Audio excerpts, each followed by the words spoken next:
Hi there, Sarah from Wellbeit. So this week I wanted to talk to you about emotions.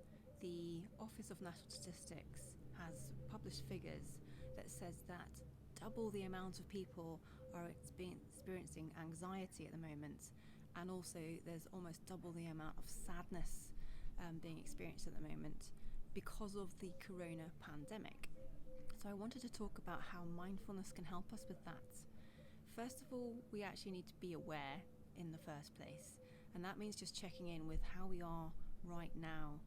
Because of the cognitive framework, our thoughts, feelings, behaviours and physiological symptoms are all linked and influence each other. So anxiety or sadness might show up for you in a different way to someone else. You might notice a tightness in the chest or a feeling of butterflies.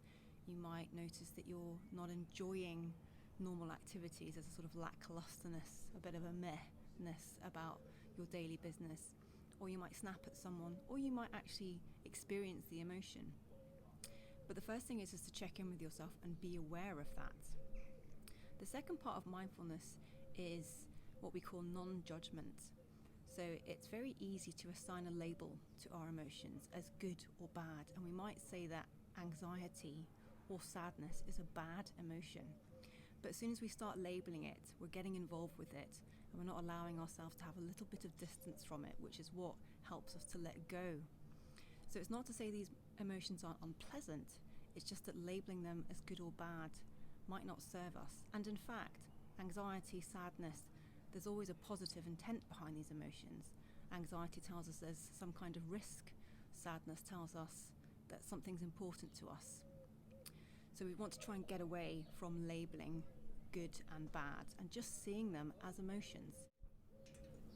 The other part of non-judgment is not judging ourselves for having the emotion. In fact, about half of us are feeling anxious right now, so it's really normal to respond this way. So I invite you just to go ahead and forgive yourself for feeling anxious or feeling sad or feeling angry, whatever it is. And again, the less we can judge ourselves, the more we're able to just step back for it, see it for what it is. And then you'll notice that these emotions don't hang around forever. They do actually, of their own accord, tend to diminish. It's not to say they won't come back, but the more we're able to step back from them, the more that they'll diminish of their own accord. And there's some things that we can do as well to help increase our mood. So mindfulness isn't necessarily about meditating for 5 hours a day.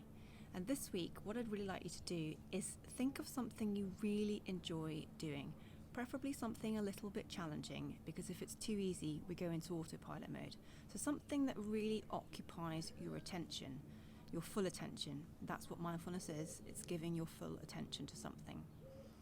Maybe it's playing piano, maybe it's drawing, a crossword, reading a book with your child, but just find something that you enjoy, that challenges you, and just renew your intention to do that and do it mindfully this week.